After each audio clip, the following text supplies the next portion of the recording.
Bueno, muy buenas tardes, Fray Nelson Medina. Es un gustazo tenerte en nuestro canal. Gracias por aceptar la invitación. Gracias a ti. Bueno, si te parece, vamos a comenzar con una pequeña oración, ya que sos el invitado y más grande, más anciano que yo. Te cedo el lugar espontáneamente para que comencemos con una oración. Apelemos a la intercesión de María Santísima, que traiga el don del Espíritu Santo para esta conversación y para todos aquellos que después la escuchen. En el nombre del Padre, y del Hijo, y del Espíritu Santo. Amén. Amén. Dios te salve María, llena eres de gracia, el Señor es contigo. Bendita tú eres entre todas las mujeres, y bendito es el fruto de tu vientre, Jesús. Santa María, Madre de Dios, ruega por nosotros pecadores, ahora y en la hora de nuestra muerte. Amén. En el nombre del Padre, y del Hijo, y del Espíritu Santo. Amén. Amén. Bueno, Fray Nelson, muchas gracias. Hace tiempo que varios de los lectores de Que no te la cuenten y seguidores del canal de YouTube me venían pidiendo, padre, invítelo al padre Nelson Medina, invítelo. Bueno, aquí estamos. Lo que pasa es que hay que ser uno a la volta, per carità, ¿no? Bien, el padre Nelson Medina, Fray Nelson, muy conocido para los que se encuentran ya en internet, es miembro de la Orden de los Predicadores, sacerdote dominico, desde el año 1992. Es a su vez licenciado en filosofía, tiene una maestría en teología y es doctor en teología fundamental en la Universidad de Milton Institute Dublin, en Irlanda. En cuanto al mundo online, yo tengo que decir que ya era chico cuando lo veía y tiene su presencia en la página famosa fraidenelson.com, en una red social de amigos en la fe, un boletín diario de evangelización, en un canal de YouTube, también está en Facebook, en Twitter, escribimos juntamente en Info Católica para nuestros blogs y también está en Blogueros con el Papa. Dicta clases para estudiantes dominicos de teología, predica retiros, conferencias a sacerdotes, religiosas, laicos. La verdad que no hay espacio dentro de Internet donde alguno no pueda ver algún día a Fray Nelson Medina. Y bueno, y por eso quizás es muy conocido y a su vez es muy recomendable, ¿no? Porque todo lo que él ha escrito o viene diciendo, creo que es muy de aprovechar. Yo lo recomiendo ampliamente. San Nelson, yo le agradezco de vuelta la disponibilidad y quería aprovechar este espacio para hacerle algunas preguntas acerca de su vida y de algunos temas en puntual que previamente hemos charlado alguna que otra vez, o incluso nos hemos comunicado por mail por algunos puntos. Si uno tuviera que preguntar, bueno, ¿quién es Nelson Medina? ¿Cómo se le ocurrió ser sacerdote y encima de todo sacerdote y dominico, que son cosas bien distintas? Bueno, muchas gracias, Javier.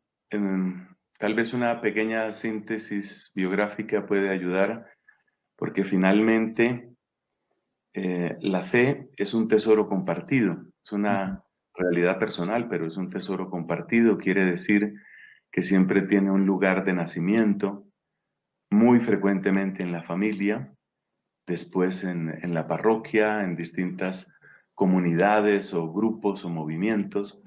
En el caso mío, tuve la bendición de nacer en un hogar católico por convicción, no un hogar de santos, ya lo quisiera, pero hay que ser realistas.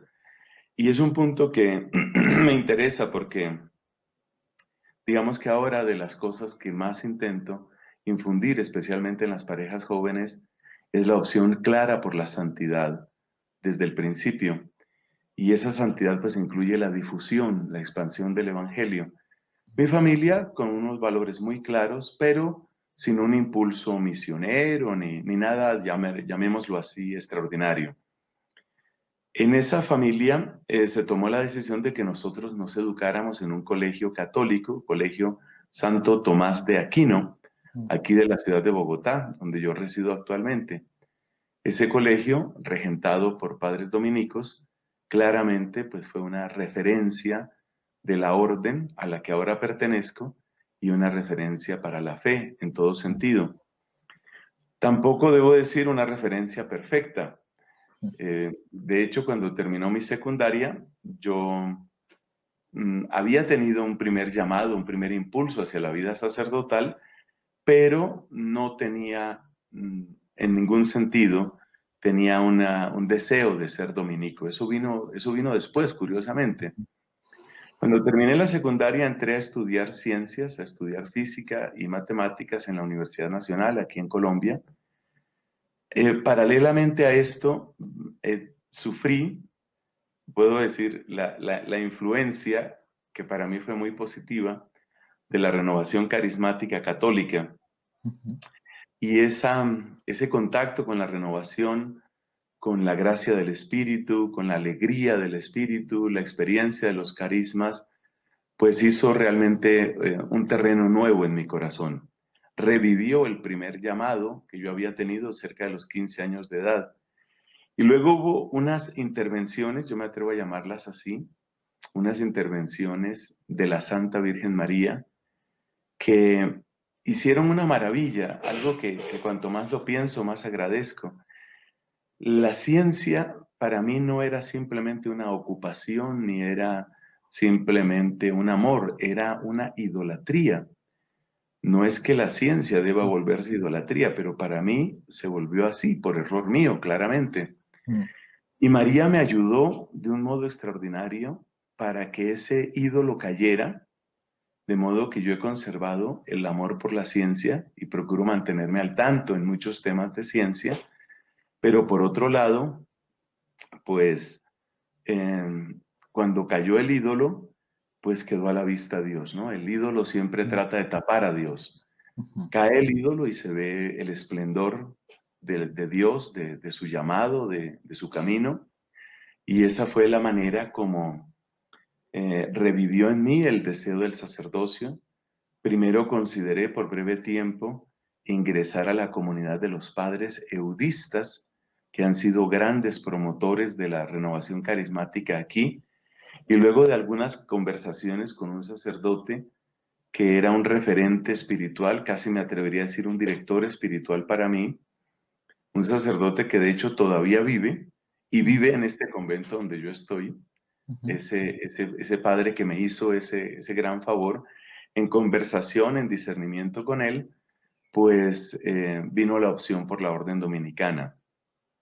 Tú antes mencionabas en la presentación el año 1992, absolutamente clave, porque fue el año de la ordenación, pero yo ingresé a la comunidad obviamente años atrás, a finales de 1984. Mm.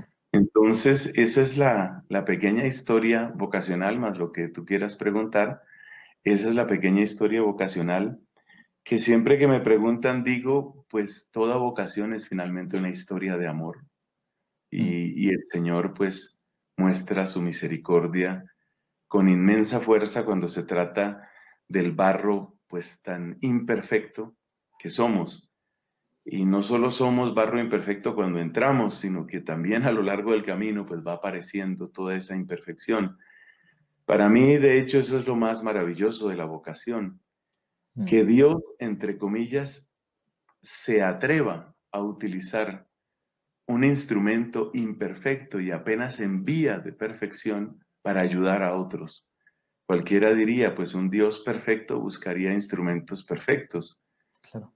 Por Mm. ejemplo, cuando menos buscaría los santos ángeles, ¿no? Mm. Pero Dios utiliza y utiliza de muchas maneras nuestro barro para mostrar su gloria y para transmitir su gracia y su amor a otras personas. Esa es en síntesis la historia mía. Yo admiro muchísimo a los dominicos, ¿no? Al punto tal que esto lo que voy a contar ahora no, creo que no lo he contado otra vez. Yo estuve a punto de entrar con los dominicos como seminarista. Era el año 2000 y yo ya estaba a punto de graduarme como abogado y todo. Y admiré siempre la vida de Santo Domingo y sobre todo la de Santo Tomás de Aquino, ¿no? Su obra. Y tengo mucha devoción a Santo Tomás como santo. De hecho, hace años que estoy escribiendo un libro sobre la vida de Santo Tomás y nunca lo termino, ¿no? He peregrinado por todos los lugares de Santo Tomás, bueno. Y en su momento dije, bueno, basta, tengo que ir a buscar a un sacerdote dominico, un buen sacerdote dominico, para que me indique, porque yo quiero ser sacerdote. Y la vida dominica siempre me ha traído, intenté llevarla siempre, aunque no lo haya sido. Y en el momento, un muy buen cura dominico me desaconsejó entrar en ese momento en un convento dominico porque no era no estaba pasando por su mejor momento, al menos en cuanto a su formación y todo, ¿no? Pero siempre me quedó esa admiración y si uno puede decirle brevemente a un joven hoy que está considerando la vocación, por ejemplo, religiosa, sacerdotal, brevemente a qué se dedica un dominico, por ejemplo. Bueno, el camino nuestro está ligado, por supuesto, a la figura del fundador. Ujú, Fundador, pues Santo Domingo de Guzmán, por eso nos llamamos dominicos. Santo Domingo se dedicó fundamentalmente a la predicación. ujú, Frente al avance de distintas formas de herejía, especialmente la herejía cátara, la herejía albigense, un poco la herejía valdense, todo ujú, esto sobre todo en la parte sur de Francia, la zona de Carcasona, él se dio cuenta que las armas fundamentales de la iglesia tenían que ser la oración y la predicación. ujú, Y la comunidad que él fundó tiene ese nombre. Nuestro nombre oficial pues es ese, Orden de Predicadores. ¿Qué implica la predicación? Pues implica oración, implica estudio, implica eh, formación, educación, y es realmente lo principal que hacemos nosotros dominicos, ¿no? Entonces hay colegios, aquí por ejemplo en Colombia tenemos la Universidad Santo Tomás, somos también regentes del Santuario Mariano Nacional ujú, desde hace casi 400 años. ujú, Si Dios permite, en el próximo año 36, falta un poquito todavía, en el año 2036, se cumplirán 400 años del servicio que hemos prestado ininterrumpidamente los dominicos aquí en Colombia, atendiendo el Santuario Mariano Nacional. La ujú, advocación aquí en Colombia es Chiquinquirá, Nuestra Señora del Rosario de Chiquinquirá.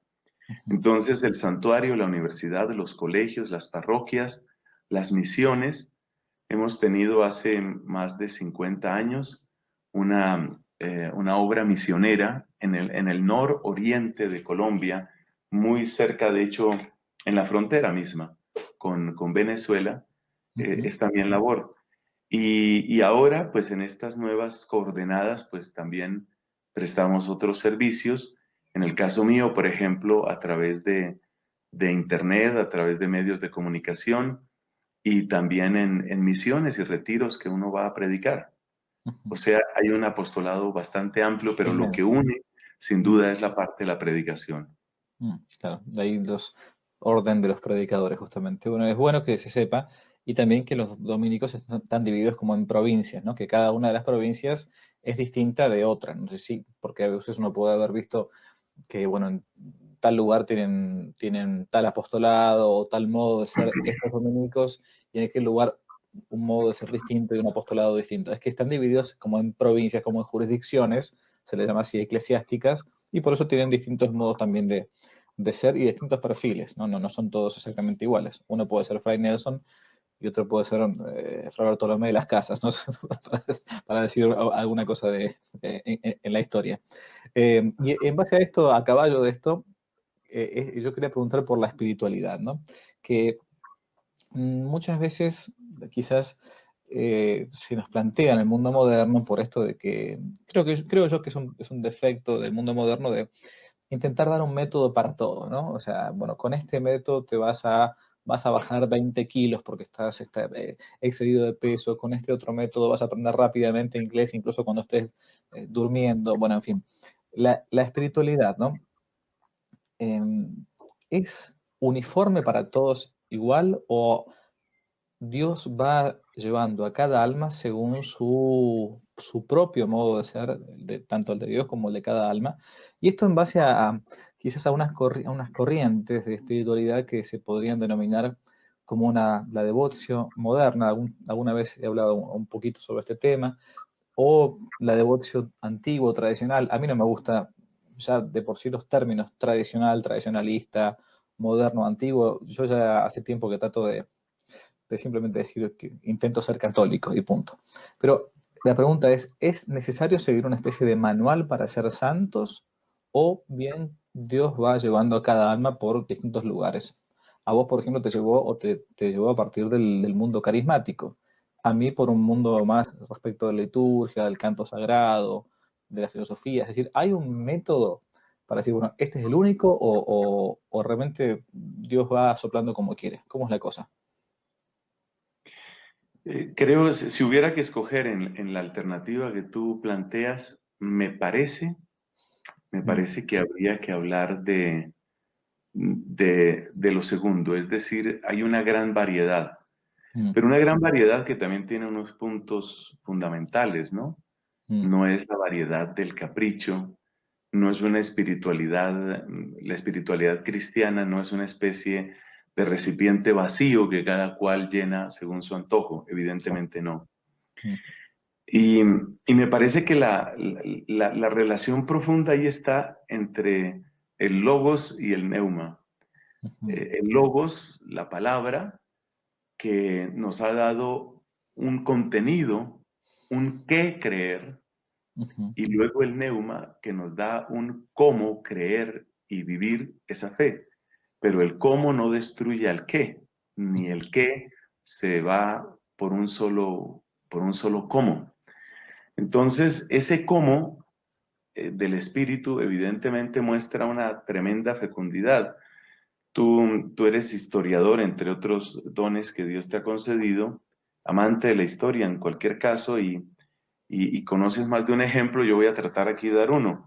mm, En el Concilio Ecuménico Lateranense cuarto, allá en el siglo XIII, a comienzos del siglo XIII, pues se reunieron los venerables obispos, obviamente pues en la sede del Papa, por eso se llama mm, Lateranense, ¿no? La San Juan de Letrán, en la Basílica del Papa, en la sede, en la Catedral del Papa, o sea, con toda la solemnidad, y estaban muy preocupados por la abundancia de movimientos, ¿no?, que había en esa claro. época y la cantidad de fundaciones. Y entonces sacan un decreto que dice que ya no más reglas en la iglesia, ya no Mm, más. O sea, ya el Espíritu Santo había dado todas las reglas que tenía que dar. claro. Reglas se refiere ahí a las formas de vida, Mm, lo establecido para la vida de las comunidades monásticas. ujú, Básicamente había dos grandes líneas, dos grandes reglas, la regla de San Benito y la regla de San Agustín. ujú, Entonces, pues nuestros queridos obispos dicen, ya está bien de reglas, ya no más. Y es muy interesante lo que sucedió, porque esa fue la época precisamente en que nacimos los dominicos. claro. Y entonces, pues le dijeron a Santo Domingo, como le dijeron a todos los demás de esa época, no era la única comunidad que estaba tratando de establecerse, Es San le Francisco, dijeron a los dominicos, mira, tienes que acogerte a algunas de las reglas que ya existen. claro. Y Santo Domingo, que sabía muy bien de ese tipo de lenguaje, dijo, perfecto, amén, acogemos Mm, la regla de San Agustín. mm, Ahora bien, nosotros vamos a tener la regla de San Agustín y vamos a tener unas constituciones, ¿no? Entonces, es muy gracioso porque claro. nosotros los dominicos tenemos el libro de las constituciones, de manera que la regla de San Agustín son Mm, unas 6 páginas o cosa parecida y las constituciones son 300. claro. Entonces, esos experimentos de tratar de decirle al Espíritu Santo lo que puede, lo que no puede hacer, lo Mm, que se vale, lo que no se vale, realmente no, no ayuda mucho, no ayuda mucho. Por otra parte, hay una estadística también histórica que es impresionante, y es que la gran mayoría de las fundaciones tienen una vida corta. ujú, Leí hace años una estadística al respecto, decía que el 90% de las fundaciones ujú, terminan antes del primer siglo. ujú, Es decir, la primera generación y poco más, y se acabó. En el caso de los benedictinos, pues ellos son los campeones, obviamente, estamos hablando de cerca de 1500 años, claro. pero por ejemplo nosotros dominicos, por bondad de Dios, hemos celebrado hace poco 800 años de existencia, y a Mm, veces cuando yo miro movimientos que los puedo sentir más cercanos o no tan cercanos, me hago esa pregunta. Yo digo, este será, esta fundación, esta comunidad, mm, este grupo, el nombre que queramos darle, este será del 90% o del 10%, mm, del 10%, porque todo eso va sucediendo dentro de la iglesia, ¿no? Entonces la recomendación, si hubiera que dar una, la recomendación es que tenemos que buscar esa raíz común, ese tronco común, que claramente trae los grandes núcleos de nuestra fe, nuestro Señor Jesucristo, el Espíritu Santo, la Virgen, la Eucaristía. Tener ese núcleo claro y al mismo tiempo buscar, querer ser sensibles a la acción del Espíritu, ser sensibles a lo que el Espíritu va haciendo, ¿no? Entendiendo que el Espíritu no solo es espíritu de novedad. Claro. El Espíritu no hay que tener el prejuicio de pensar que el Espíritu solo obra cuando aparecen cosas nuevas. Muchas veces el Espíritu obra confirmando y mostrando la actualidad y la permanencia de lo que ya fue dicho hace mucho tiempo. Y esto se nota en primer lugar en la Escritura. La misma palabra de Dios, inspirada por el Espíritu, pues es siempre nueva.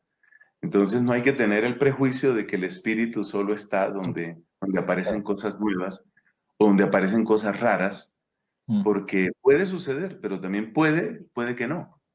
También esa libertad hay que dejársela al neuma. Sí, sí.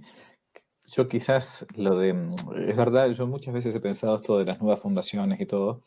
Em, Quizás la gente se acerca, o en los últimos años, al menos en el último siglo, que ha habido muchísimas nuevas comunidades, muchísimas nuevas fundaciones, es una hipótesis simplemente.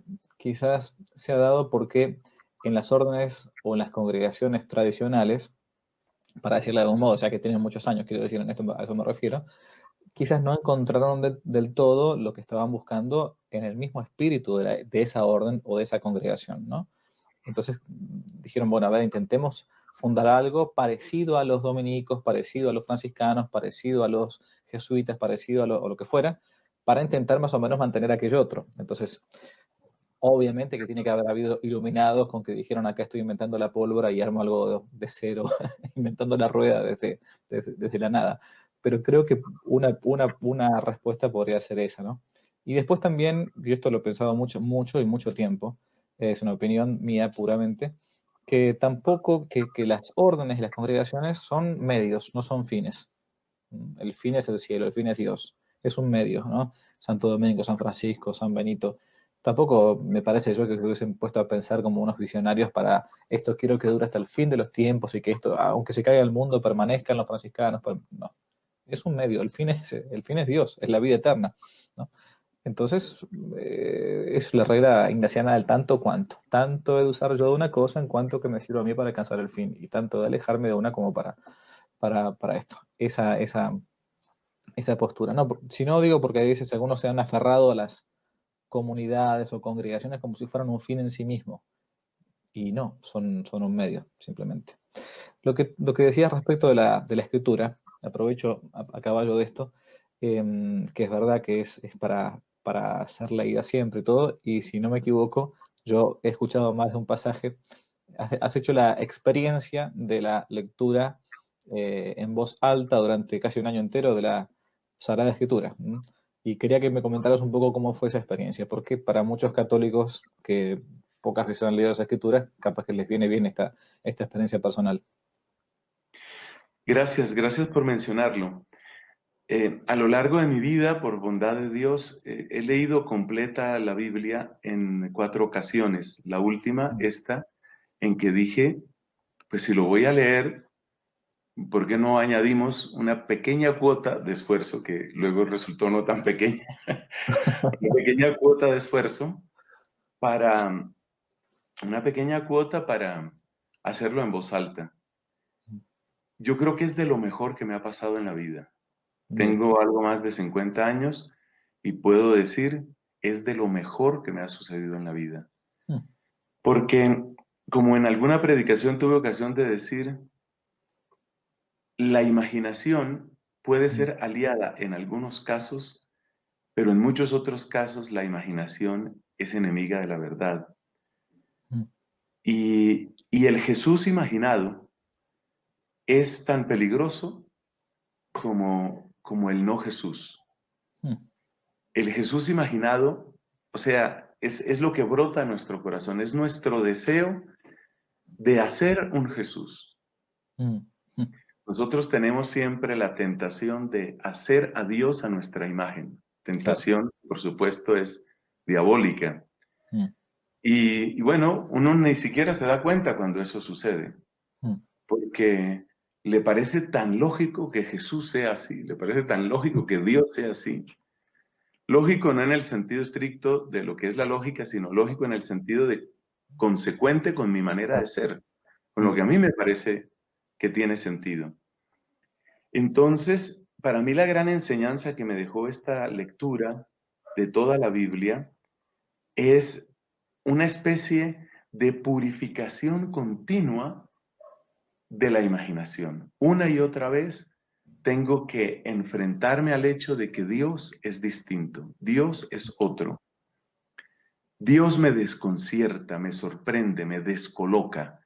Esa experiencia eh, realmente es muy liberadora, porque en la medida en que le hacemos caso a San Pablo, en una frase que me gusta citar, pues vamos experimentando que es Dios el que nos hace a nosotros y no nosotros los que tenemos que hacer a Dios. Mm. La frase de San Pablo es donde dice, me parece que es a los Corintios, nos alegramos porque al recibir la palabra de Dios, la recibisteis como palabra de Dios, no como palabra humana. Claro.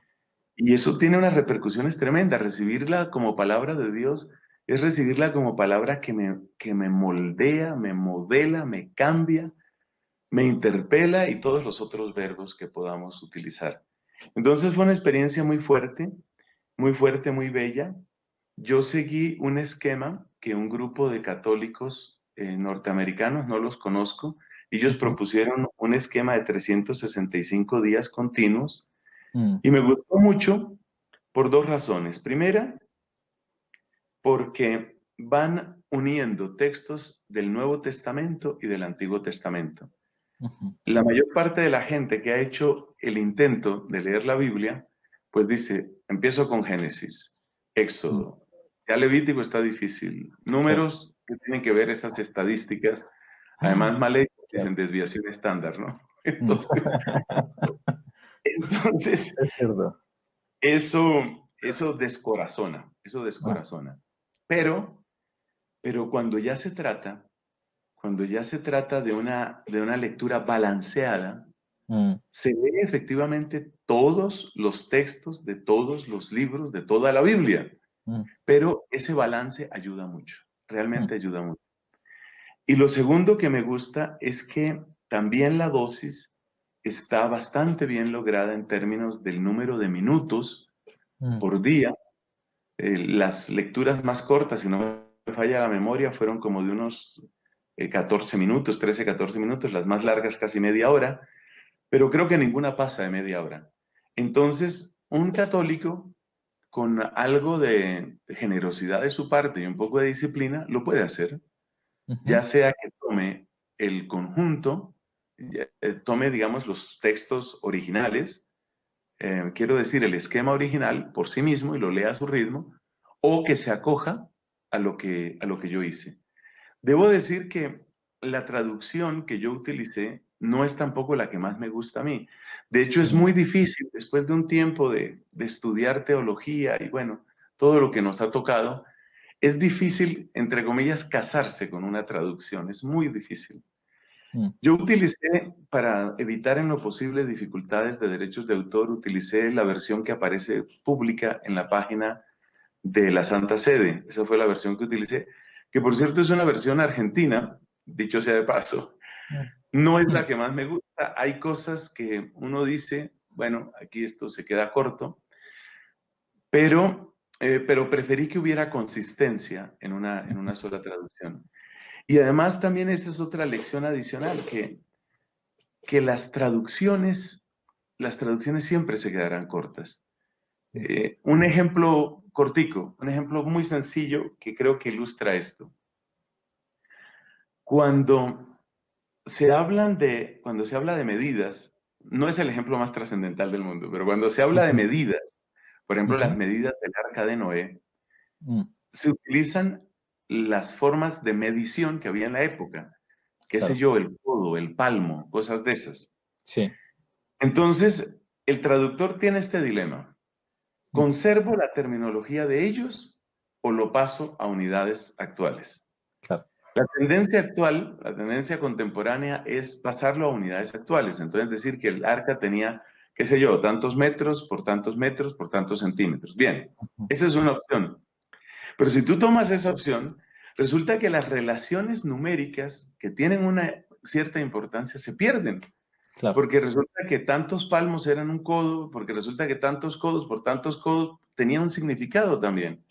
Mm, Entonces, o te quedas con la terminología antigua y respetas las proporciones numéricas, o para ser más accesible hasta un cierto punto el texto, pasas a terminología moderna y te cargaste, como dicen los españoles sí, y en sí, otras sí, sí, partes, sí. Mm, acabaste con las claro. relaciones numéricas.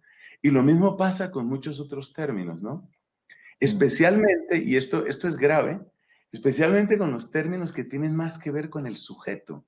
ujú, Por ejemplo, el amor y el odio.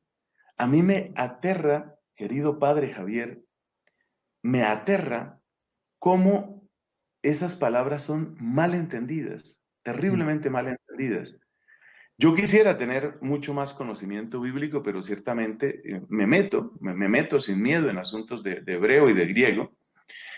Y uno nota, por ejemplo, el tema del amor. Es lamentable lo que sucede con el amor. Resulta que en general en las lenguas semitas, amar está ligado básicamente con dos cosas. Está ligado con preferir y está ligado con buscar el bien y hacer el bien a la otra persona. Entonces, el te amo es el me preocupa tu bien y lo estoy buscando. Y te ujú, prefiero por encima de otras opciones que yo tendría.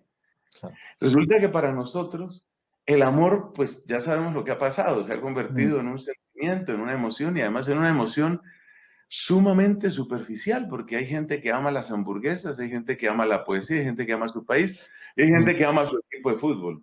claro. Entonces, el retorno a la Biblia, incluso con sus expresiones más antipáticas, ese retorno a la Biblia es liberador desde todo punto de vista.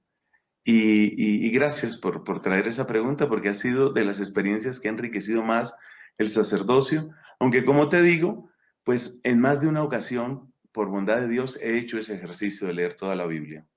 Mm. Sí, dice Santo Tomás que por cuantos más canales entra la información, más incluso se retiene, ¿no? Y eso, ese ejemplo de la lección divina, lo que antiguamente se llamaba, ¿no? La lectura continuada y pausada, rumiada de la escritura, es algo lindísimo. Yo lo estoy haciendo ahora con los padres de la iglesia. Para un canal de Muy YouTube bien. que me pidieron, estoy aprovechando el momento del oficio divino y todo, y estoy leyendo San Ignacio de Antioquía, ahora estoy con San Justino, con la apología. Es una cosa que te cambia, ya el hecho de leerlo en voz alta te cambia la vida. Sí. Y aparte es un gozo leer a los padres apostólicos, ¿no?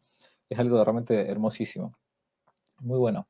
Gracias por la experiencia. Bueno, y ustedes pueden ingresar en los sitios tantos que hay de Fray Nelson para poder escuchar si quieren, si no tienen la posibilidad de leerlo, bueno, ir escuchándola, oyendo la Sagrada Escritura leída por el Padre.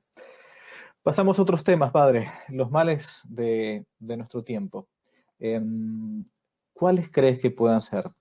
El relativismo, como decía el Papa emérito Benedicto XVI, la pérdida de sentido del pecado. ¿Cuáles son los grandes males que ves en el tiempo, en el mundo moderno?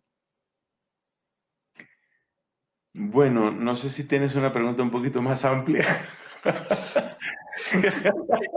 Podría decir cuál es el sentido de la vida, pero no se me ocurre. Sí, bueno, hay tantos, ¿no? Hay tantos.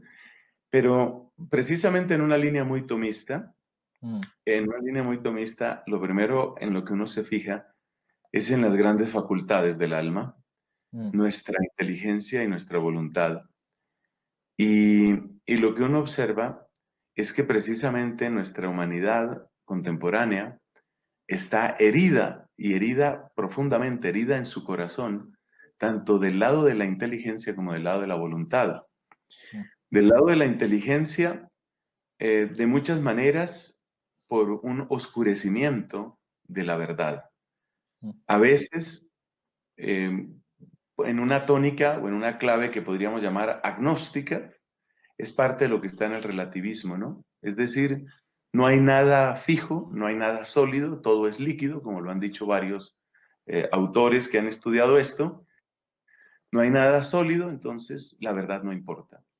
A veces por negación de la verdad, a veces por manipulación de la verdad. Es decir, que en torno a la verdad hay una serie de heridas, Ujú. hay un verdadero ataque, hay una verdadera guerra contra la verdad. Que como han dicho varios, es una guerra contra el logos, finalmente es una guerra contra el logos.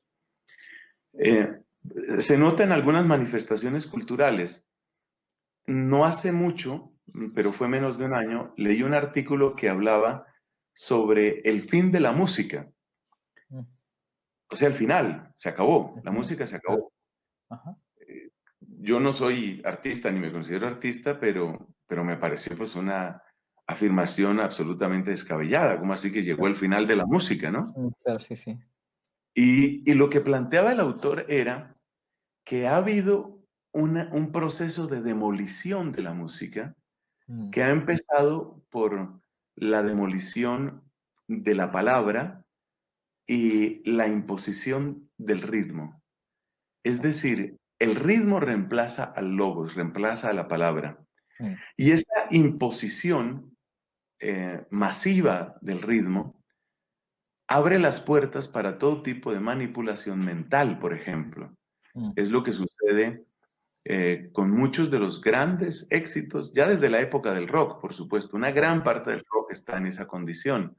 Ujú. La letra no importa y lo poco que tiene la letra, en medio de sus gritos, Sí, sí. en medio de sus gemidos, son dardos que se cuelan por las grietas creadas por un ritmo agobiante. Mm. Algo parecido sucede con mucha de la música, por ejemplo, tipo reggaetón o cosa Mm. parecida. Es eso, es la destrucción, es la guerra contra el logos. Entonces hay toda una cantidad de enfermedades que están conectadas, pienso yo, con esa guerra contra el logos. Y luego está la parte de la voluntad. El objeto propio de la voluntad es el bien supremo es el amor por esencia, que es Dios. Entonces también hay una guerra contra la voluntad. También se nota en muchas manifestaciones culturales. Así, por ejemplo, por decir algo que incluso algunos dirán que es trivial, estas caricaturas o dibujos animados, en inglés llaman cartoons, Claro. en mi infancia todavía era claro la diferencia entre lo bueno y lo malo. Exacto. En cambio, en los actuales dibujos animados, lo que interesa es la diferencia entre el poder y la debilidad, Mm. entre la astucia y la lentitud mental. De manera que las nuevas generaciones en general crecen con la idea de que no importa ser bueno, ni es terrible ser malo. Lo terrible es ser lento, lento Claro. para buscar una salida, una Mm. estrategia. Y lo terrible es ser débil. Pero si soy poderoso y soy astuto, lograré lo que yo quiera en la vida. Entonces es una guerra, claramente es una guerra contra el bien, una guerra contra el bien. Esa guerra contra el bien, pues tarde o temprano entrará en colisión frontal con la iglesia. Entonces, la iglesia es enemiga. De ella solo se puede decir lo peor, ya sea exhibiendo sus llagas reales Mm. o arrojando el vómito de la calumnia. Esa es una manera de luchar contra el bien. Y evidentemente es un combate muy fuerte, muy, muy fuerte. Hace un poco más de un año estuve en una convivencia de una comunidad laical. Había adultos, había niños, había jóvenes, un poco más de 50 personas. Un ambiente muy, muy cordial, muy bonito. En algún momento había que hacer como una especie como de análisis interior, es decir, Mm. algo así como, no era exactamente el ejercicio, pero algo así como qué es lo que más te preocupa en este momento y cuál es tu mayor fortaleza. Vamos a decir que ese era el ejercicio. Claro. Mira, la gran mayoría de niños y jóvenes lo que les preocupaba lo sintetizaban en la frase estoy confundido. Mm. Es decir, que finalmente el bien y el mal pues resultan más o menos según conveniencia de cada uno. Digamos que esos son como los grandes diagnósticos, los diagnósticos gruesos que me atrevería a presentar. Pero Mm, luego, lo mismo que los terremotos, esto tiene sus réplicas. ujú, Y, por ejemplo, una réplica de eso es la tendencia a irse al otro extremo. Entonces, frente al relativismo, te mm, encuentras con personas que tienen como una especie de fixismo, como una especie de idea de que ya todo lo verdadero ha sido dicho, escrito, discutido y respondido. O sea, no hay nada nuevo que encontrar. Y frente a los que piensan que lo bueno y lo malo son prácticamente intercambiables, pues entonces se puede caer en la otra tendencia, ¿no? Que es una especie de moral ultra objetiva, me estoy inventando la palabra, sí. o ultra objetivista, que lleva finalmente a lo que tanto critica el Papa Francisco, es decir, a ese rigorismo que cree discernir en todas las circunstancias dónde está el pecado y denunciarlo y etcétera. Y sí, creo que se hace mucho daño, por supuesto, se hace mucho daño con esa manera de obrar, porque al irnos al otro extremo, pues se produce un fenómeno que lo han estudiado algunos teólogos y algunos filósofos. Uno de ellos decía en una conferencia que escuché hace poco, la conferencia es de 2016, Ujú, uno de ellos decía que los extremos no solamente se buscan, ¿cómo es que dicen? Los extremos se encuentran, o en sí, fin, no solo eso, sino que los extremos se fortalecen el uno al otro. Es mm, decir, lo que más puede volver o confirmar en su relativismo a un relativista, en el sentido moral, claro está, es el lo que más absolutismo. puede confirmar al relativista en su relativismo es encontrarse con la inflexibilidad del Mm, otro. Y lo que más puede confirmar al inflexible en su inflexibilidad es encontrarse con el relativista. Entonces, cada uno en el fondo se alimenta del otro extremo para confirmarse en lo suyo. Realmente es una situación, pues, difícil, una situación compleja, muy compleja en la que estamos. Y yo pienso que esto demanda de nosotros, pues, todo lo que se pide de una época para santos, ¿no? mm, Humildad, estudio, oración, y preguntarse uno, ¿qué me hace falta, no? ¿Qué me hace falta? Que en el fondo es de lo que yo más le admiro a Santo Tomás, ¿no? La manera como él se acerca a las fuentes, incluso fuentes que en la época eran consideradas peligrosas, claro, tal cual. y eso muestra, es decir, hay como una sed tengo que encontrar el todo, tengo que encontrar la verdad tan completa como sea posible, ¿no? Mm. Esa es la gran lección que creo que un hombre como Santo Tomás nos podría dejar para este tiempo. Déjame agregar dos cositas breves. Que un gran dominico, que fue el padre Garrigou Lagrange, por allá por la década del 40, 50, tiene que haber publicado, nunca, siempre tuve con la idea de traducirlo al español, pero bueno, está en francés el texto. Y es, cito el título de memoria, yo lo conocía a partir de una obra, de un trabajo del padre Castellani, una conferencia llamada La decadencia de la inteligencia. Y Garrigou Lagrange escribe un texto llamado algo así como acerca de la imposibilidad del mundo moderno de cometer un pecado. Más o menos es así. Entonces va analizando a partir de los textos de los antropólogos sobre las distintas tribus, en gente en Oceanía, en África, lo que sea, cómo hay, dice, tribus, dice Garrigou, que no pueden discernir el bien del mal y por lo tanto no pueden cometer un pecado, ¿no? Porque están incapacitados para darse cuenta de esto. Entonces Harry Wood dice que el hombre moderno, por este mundo que lo ha llevado a esa especie de postmodernidad líquida, creo que debatimos, creo que es la frase, o a esta imposibilidad de darse cuenta de la realidad, que si hay una verdad o no, una realidad que se me impone, que es agresiva, que yo tengo que conocerla, que mi intelecto tiene que adecuarse a ella y no ella según la forma de mi, de mi mente. Decía, bueno, hay gente que hoy es universitaria, es doctor, es profesional, bla, bla, pero está incapacitado de cometer un solo pecado. ¿Por qué? Porque no tiene todavía hoy formado el raciocinio, o mejor, lo tiene deformado, y por eso entonces muchas de las cosas que hacen que son materialmente malas no les son imputables. Es interesante. Esa es una primera, nada más que añadir una cosa. Y respecto a lo último que dijiste sobre esto de que a veces los extremos se chocan, hace un par de años aquí en Argentina, donde estoy, se debatió la ley del aborto, ¿no? Y se debatió muy mal, porque iba a debatir al Congreso de la Nación desde un doctor en medicina hasta un actor, un actor transexual de un programa de televisión, digamos, ¿no? Entonces todo estaba puesto al mismo nivel, tenían creo que 10 minutos y lo que sea. Y algunos amigos míos de muy buena formación y todo, se indignaron enormemente, no por quién iba a debatir, sino porque decían, la vida no se debate. Y la vida no se debate, y la vida no se debate. Y yo me puse a pensar, o no se pone en discusión. A ver, todos nosotros decimos seguir a Santo Tomás, ¿no? El más santo entre los sabios y el más sabio entre los santos. Y Santo Tomás empieza cada uno de sus artículos discutiendo el punto que quiere explicar. O sea, a ver, parece que Dios no existe, comenzamos en la primera parte, cuestión segunda, y parece porque no existe, porque existe el mal en el mundo, porque no lo vemos, en fin. ¿Desde cuándo no se pueden poner a ver, si tenemos la verdad, o sea, si tenemos la verdad, somos, mejor dicho, somos poseídos por la verdad, que es distinto. ¿Cómo que yo no voy a poder al mundo moderno expresarle la verdad?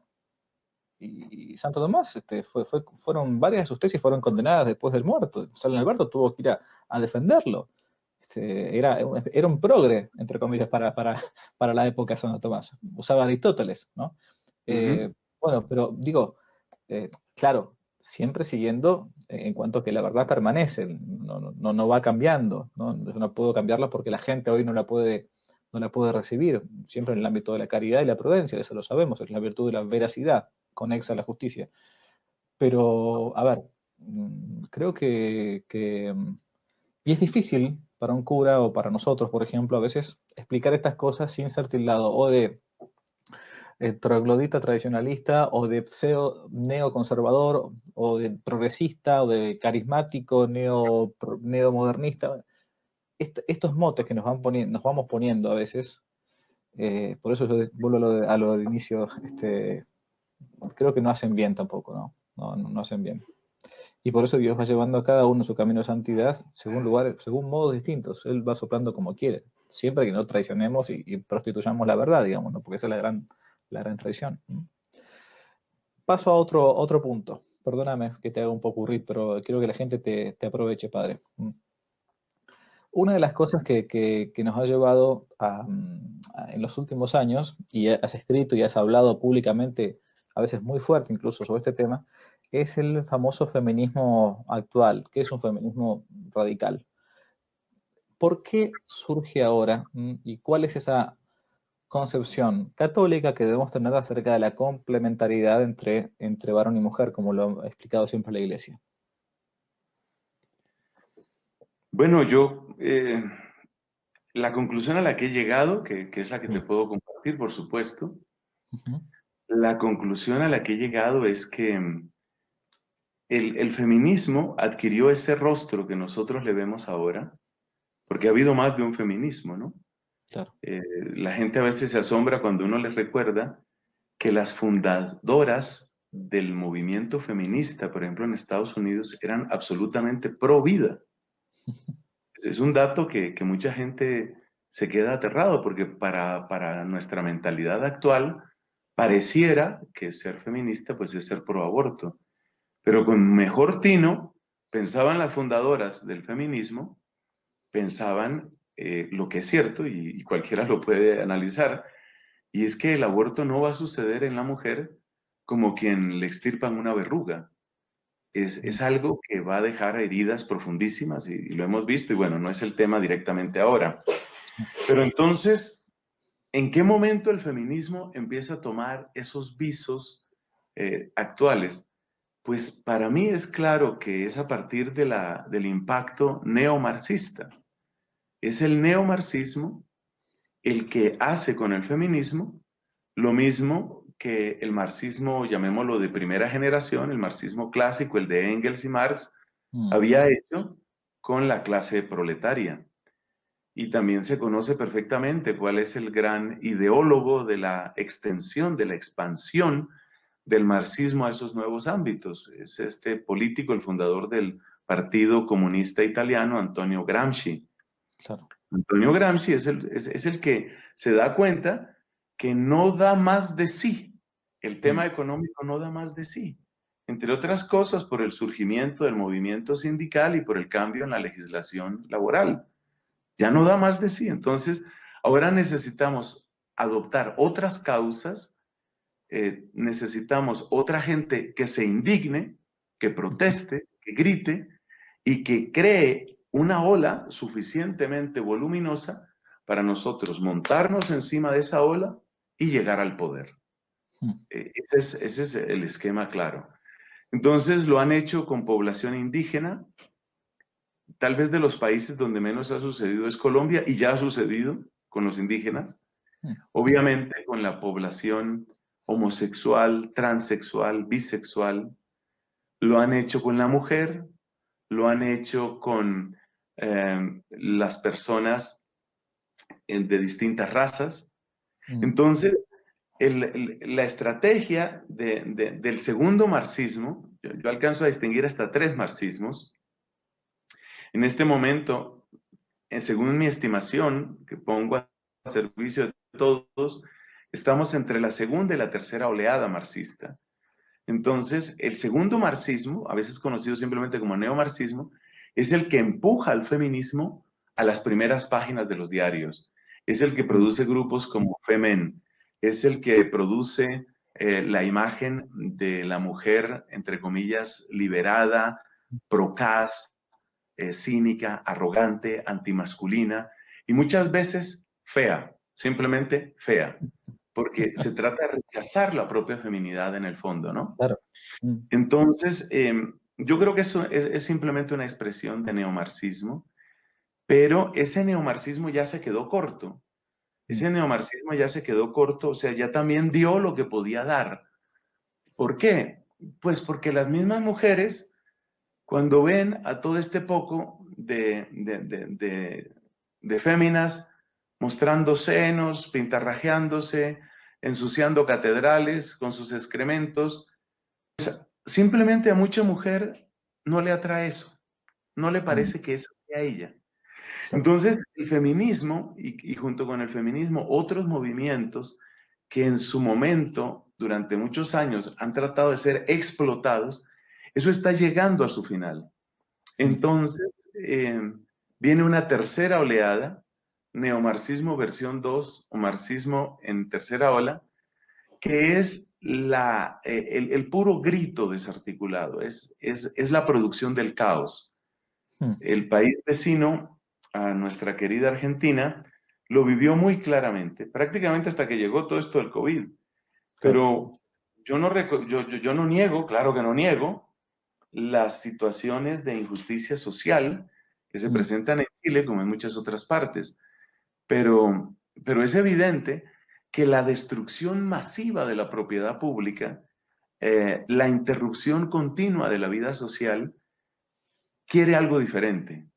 No se trata ya de la reivindicación de tal o cual grupo, sino se trata de crear una situación de tal nivel de destrucción en que lo único que queda claro es que hay que derribar la institución actual, es decir, el poder ejecutivo actual en el caso de Chile, derribar el poder ejecutivo actual para hacer nuevamente una toma del poder.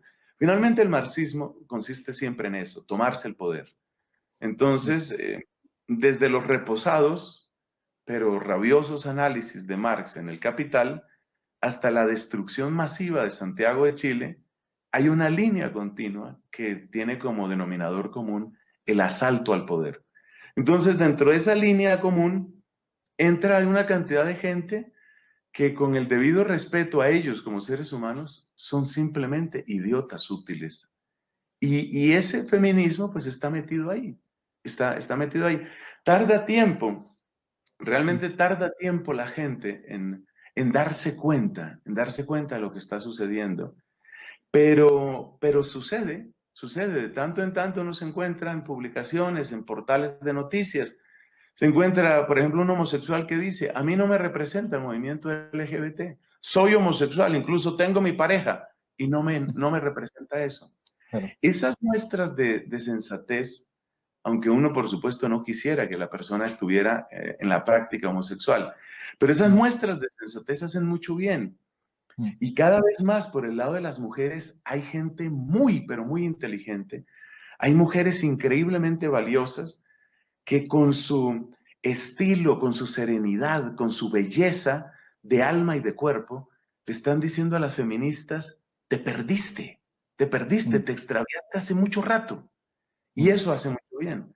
Pero claro, ahora viene esta otra confrontación, que es la tercera oleada marxista, que es difícil y que de hecho la vemos despuntar, por ejemplo, en la campaña electoral actual en Estados Unidos. claro. Eso de que por la muerte de George Floyd vamos a acabar con Portland, Mm, la ciudad más grande del estado de Oregon, vamos a acabar con Portland, vamos hasta que lo acabemos, hasta que lo sí, llevemos, sí, sí, sí. hasta como decía nuestro Señor Jesucristo, hasta que no quede piedra sobre piedra. Esa es Mm, la tercera oleada en plenitud. mm, Aquí tuvimos, antes de la epidemia, yo no sé si voy a terminar dándole gracias a Dios por la epidemia por muchas razones, pero en la epidemia, antes de la epidemia, aquí en Bogotá ya tuvimos unas muestras de esas. Y mm, la gente con sus celulares filmando, mira cómo voy a destruir esto, que vale tantos millones, ahora lo voy a destruir, ¿no? claro. Para que veas que soy poderoso y para Sí, que sí. veas que el presidente no sirve, hay que derribar al presidente y que yo sí voy a mandar, porque cuando yo mande yo no voy a destruir lo que ahora estoy destruyendo. Sí, sí, Es, sí. es algo, es algo que realmente preocupa mucho y la sensatez está llegando, pero está llegando a cuentagotas. Es Mm. algo muy lento. Sí, es la dialéctica marxista, ¿no? Que es como el motor de la historia, dicen ellos, que a donde no existe, bueno, hay que provocarlo para aprovecharlo.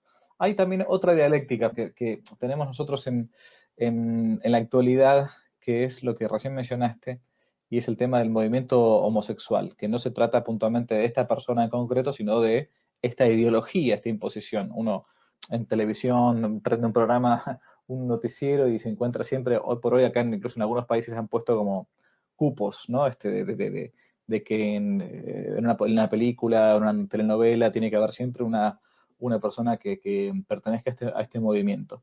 Y la iglesia no estuvo exenta, no ha estado exenta de todo este tema, ¿no? Y es un tema doloroso. La homosexualidad dentro de la iglesia. ¿Cómo es que se nos ha metido este virus tan lentamente dentro de la iglesia y hoy por hoy ya es de público conocimiento que somos acusados por esto? De hecho, cuando un muchacho entra a un seminario, algunas veces le preguntan, pero ¿no te gustan las chicas? No, no. Bueno, yo siempre digo, si no te gustan las mujeres, no puedes ser sacerdote, porque uno hace un voto de castidad en todo caso, ¿no? Pero ¿cómo se nos metió todo esto en la iglesia? Bueno, en eso hay distintas narrativas, como dicen hoy. Mm, Hay distintas narrativas, hay distintos relatos que tratan de explicar. Una vez más, pues tú me preguntas a mí, con honestidad te doy lo que entiendo, a lo que he llegado. Lo primero que hay que decir es que es un problema bastante antiguo. ujú, Es una situación que yo llegué a conocer de un modo bastante cercano en mi tiempo en Irlanda. Eh, Irlanda es uno de los países en donde se han presentado mayor número de casos de abusos de niños, mm, lamentablemente. Un país que yo amo entrañablemente y con el que viviré y moriré agradecido, pero las cosas hay que decirlas. mm, Y no cabe duda que es una cifra que la gente trata de tapar, pero tú y yo la conocemos muy bien, que la inmensa mayoría de los abusos son abusos homosexuales. Eso mm, no cabe duda. claro. Luego se dan explicaciones que en el seminario pues obviamente había muchachitos. No, realmente en la iglesia ha habido un problema grave desde hace muchísimos años. El caso más antiguo que yo conocí como una realidad en Irlanda y relacionado con la iglesia, relacionado con el clero, era anterior al Vaticano II. Mm, Entonces, hay que tener en cuenta, digamos, la antigüedad de la situación.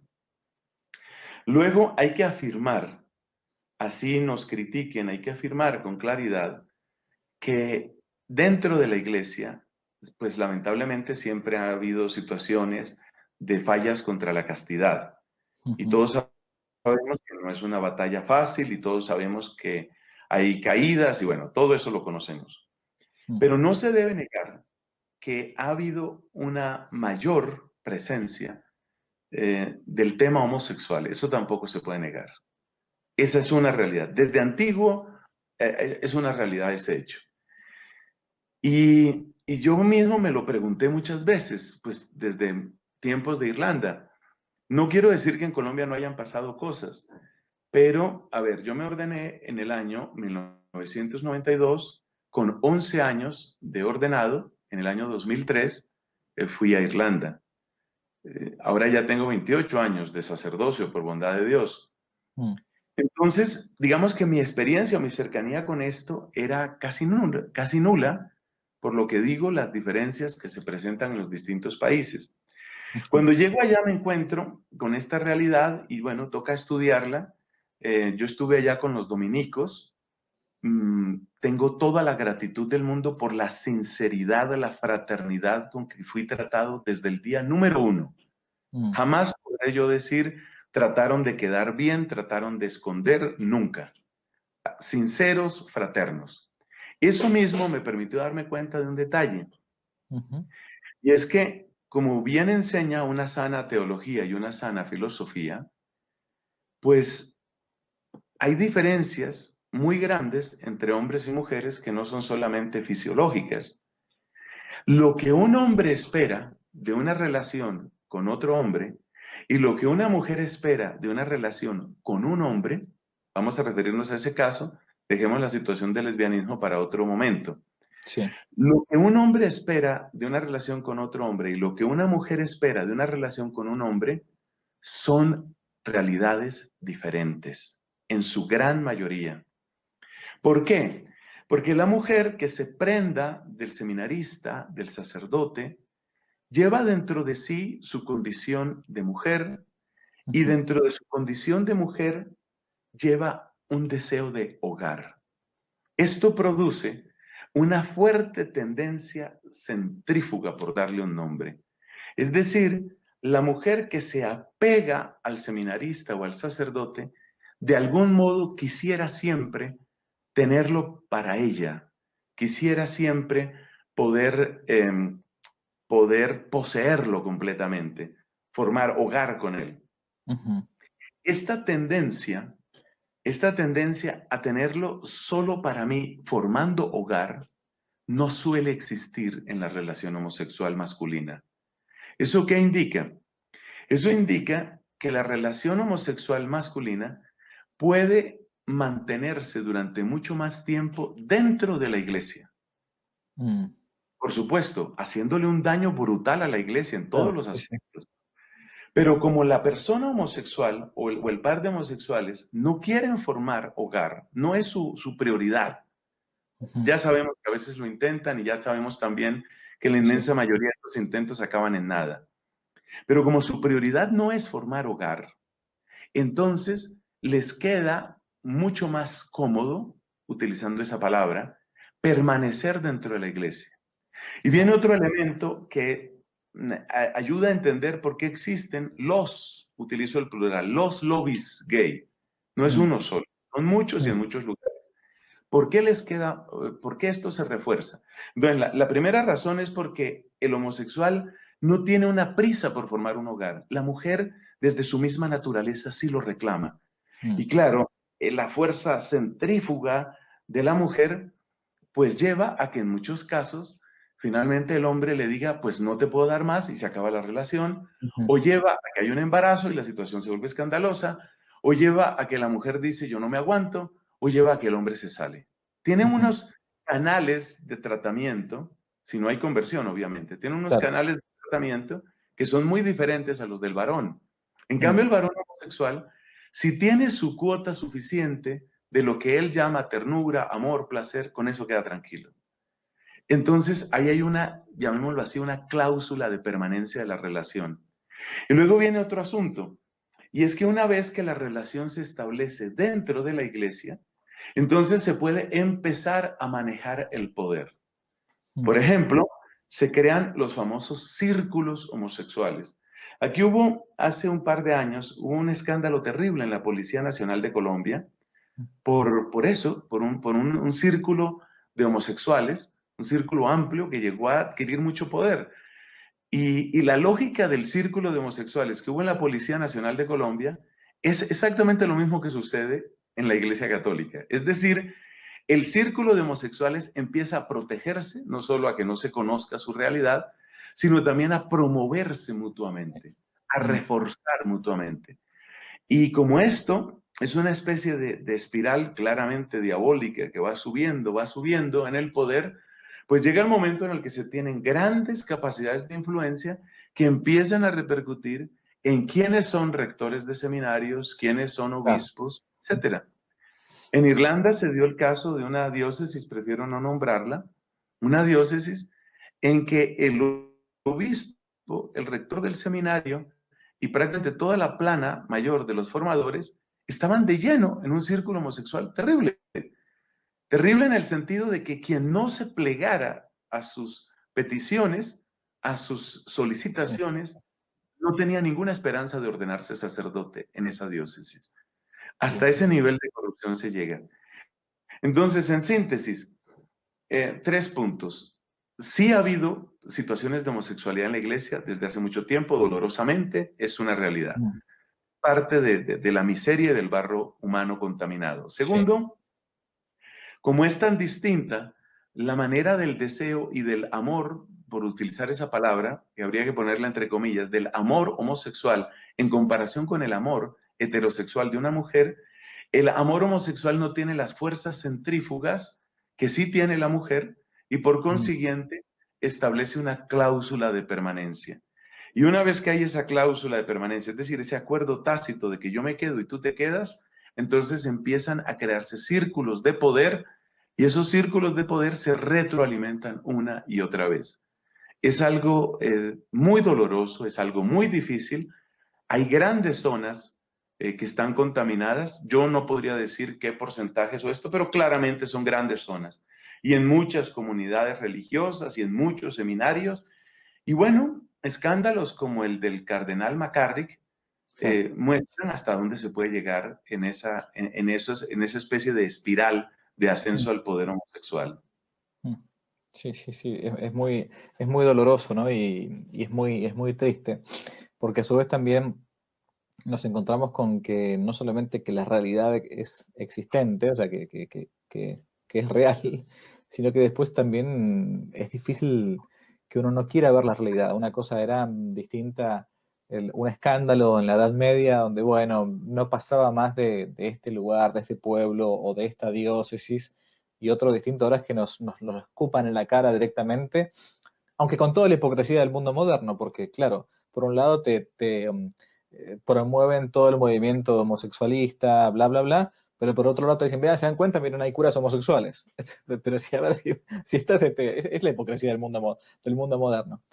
Bueno, padre, yo para ir más o menos ya culminando, y para hacerte la última pregunta, y ya para que cierres, ¿qué hacer frente a estas cosas, a estos escándalos que uno ve, no solamente en el ámbito de sexto y noveno mandamiento, que a veces solamente uno apunta nada más que a estos temas nada más, no, sino en general, en los medios, en internet, cuando uno ve actitudes en la iglesia, de miembros de la iglesia bautizados ya en algún puesto incluso de jerarquía, que pueden llegar a turbarnos o a escandalizarnos? ¿No? Pienso en los últimos, no solamente en esto que hablábamos recién, bastante feo, sino también en noticias que nos pueden llegar en países como Alemania, o cuando fue todo el drama este del sínodo de la Amazonia, o bueno, ¿qué hace el fiel de a pie normal cuando se encuentra con esto y cuando me dice, a ver, en vez de estar confirmándome en la fe, muchas veces lo que están haciendo es confundirme más en la fe, ¿no? ¿Qué tiene que hacer uno? Sí, yo creo que no voy a decir ninguna novedad, realmente otros lo han dicho más y lo han dicho mejor. Pienso que verbos que ayudan en estos casos. Mm, En primer lugar, uno tiene que revisarse.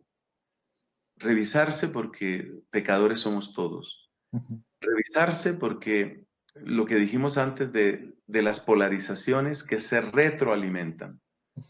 Cuanto más polarizado esté yo, más estoy alimentando a lo que detesto. ujú. Pero claro, evitar la polarización sin caer en el relativismo no es Sí, fácil. Por eso hacen tanto bien autores como Tomás, que con su mismo ejemplo y con sus obras nos muestran eso, ¿no? Como este hombre, por ejemplo, Tomás, se da cuenta que Hay muchas cosas del platonismo que no va a poder admitir ni tiene por qué admitir, pero cuando llega al concepto de participación, Sí. pues realmente se vuelve más platónico que Mm. otra cosa. Entonces, para mí esa madurez intelectual es indispensable y eso es parte del revisarse. Las posturas extremas nos hacen mucho daño, entonces revisarse en ese sentido. Que aquello que yo sostenga con todas mis fuerzas es lo que debe ser sostenido con todas las fuerzas. Por decir algo, no es lo mismo la afirmación del dogma de la Trinidad, o sea, como realidad centralísima de nuestra fe. No es lo mismo la Trinidad o la resurrección de Cristo Mm. que la forma litúrgica que si no sordo et tu sordo. No es lo mismo. Ujú. Ese discernimiento interior, esa revisión interior, ayuda muchísimo. Porque yo, por ejemplo, veo en personas que tienen una tremenda formación, que si no muestran esta flexibilidad en algunos campos, terminan alejando a los que podrían haber acercado. Entiendo. Entonces, revisarse uno, hay que informarse mucho de qué es lo que está sucediendo. Hay una frase que me encanta: a Dios nada lo toma por sorpresa, pero nosotros sí. Entonces Mm. hay que evitar las malas sorpresas, hay que saber un poco por dónde van las cosas, informarse bien. Informarse supone también no quedarse uno con los 2 o 3 portales en los que uno respira con los 2 pulmones, ¿no? Mm. Yo creo que tú vives lo mismo que yo. A mí a veces me toca también entrar en unos portales, incluyendo portales católicos, que uno dice, ay Dios, pero tengo que hacer el deber porque no me puedo quedar leyendo solo lo que a mí me gusta. Claro, entiendo, sí. Entonces hay que revisarse, hay que informarse. Mm. Sobre la base de esas verdades interiores y exteriores hay que orar mucho, Mm. orar, y junto a la oración, como nos ha dicho la Virgen en Fátima y como tiene que ser un deber de todo cristiano, debemos llevar una vida de sobriedad y penitencia. Esto no es, o sea, uno no puede tomar como pretexto que yo tengo la verdad clara para crear pequeños espacios de paraíso donde yo quede exento de toda penitencia. Claro. La vida de penitencia tiene que acompañarnos. Precisamente uno de los grandes practicantes de la penitencia, como a nivel de su vida personal, fue el hombre que tú mencionaste, Reginaldo Garrigou Lagrange. Era un hombre de penitencia. Ahora, que todo lo que él dijo esté perfecto, ya esta es otra discusión. Pero como fraile y como testimonio de un hombre entregado a amar a la iglesia con todas las fibras de su ser, yo creo que Garrigou Lagrange es muy interesante, mucho, mucho. Entonces hay que llevar una vida de penitencia, oración y penitencia la necesitamos. Luego, otra cosa que es necesaria es que necesitamos comunidades, pero Mm. no comunidades únicamente de murmuración, Mm. porque esas comunidades también se forman. Algunas veces a mí me han invitado a algunos grupos de chat. Yo pienso que con la popularidad que tú tienes, no tengo ni idea de cómo haces, me imagino que tendrás tus recursos, pero a mí cada semana me están invitando a otro Salgo, grupo. Sí, salir, salir, salir. Sin ningún bueno, escrúpulo. pero para tratar de ser fiel a mi propia situación, pues yo también trato de enterarme hasta donde es posible, ¿no? Tratar de Mm. enterarme hasta donde es posible. Pero hay cosas que son insufribles, sobre todo lo que a mí más, o sea, si alguien quiere que yo me salga de un grupo, conviértalo en un grupo de murmuradores, ¿no? Esos Claro. grupos que por la mañana te dicen, qué terrible es el Papa Francisco. Por la tarde te dicen, qué terrible el Colegio de Cardenales, y por la noche, qué terribles son los obispos. Sí. Y a la mañana siguiente, otra vez Francisco, otra vez los cardenales, otra vez los obispos. No, por Dios, a ver, nuestro evangelio, porque Cristo no conoció una situación mejor que la nuestra. San Pablo no conoció una situación Claro, mejor que la nuestra. es Santo correcto. Domingo no conoció una situación mejor que la nuestra. San Felipe Neri. Mm. Entonces nosotros en medio de esto tenemos que tener comunidades donde se anuncie la fe, la esperanza, donde sea posible la alegría. Mm. No una alegría ingenua, pero sí alegría. No, no, sí, sí, entiendo. Y luego hay que ir buscando las acciones, que es la parte más difícil y que quizá merecería otra conversación, que yo tampoco quiero abusar de tu tiempo. Mm. Merecería otra conversación, y es que hay que buscar cuáles son las acciones. Es de lo más difícil, es de lo más difícil, porque una parte será la política, pero hay gente que cree que todo depende de la política. Hay claro, gente que quiere, sobre todo tengo unos amigos españoles que los quiero mucho, pero también son a veces insufribles, porque ellos creen que mientras no llegue al poder un partido que tenga toda la doctrina católica, no va a cambiar España. Y claro, no podemos hacer otra cosa mientras no se llegue al poder. Y uno dice, pues, ¿qué tal que Jesús hubiera dicho eso? Entonces se hubiera pasado sus 30 años de vida oculta planeando el asalto a los saduceos. claro. Y eso no fue lo que hizo Cristo. Mm. Entonces, más o menos esas son las sugerencias. Como ves, un poquito de sentido común y no he dicho ninguna novedad. Bueno, Frank Nelson, es un gustazo. Espero, te tomo la palabra. El ocupado eres tú, no. Así que ya va a haber un segundo round, si Dios quiere, entonces. ¿Mm? Gracias, gracias, Padre Javier. Gracias. Bueno, te pido si quieres la bendición para nuestros oyentes, entonces. ¿Mm? Con mucho cariño, Sí. míranos con misericordia, otórganos la gracia del Espíritu, muévenos a conversión, Señor. El Señor esté con ustedes. Y con tu espíritu. La bendición de Dios, Padre, Hijo y Espíritu Santo, descienda y permanezca siempre. Amén. Frank Nelson Medina, muchísimas gracias por el tiempo. Si le gustó el video, no olvide darle me gusta, suscribirse, activar la campanita y comentar. Para nuevos temas pueden dejarlo aquí abajo como sugerencia en los comentarios. Y también pueden seguirnos en nuestro sitio web donde tocamos temas de actualidad, de apologética y de formación. Dios los bendiga, que no te la cuenten.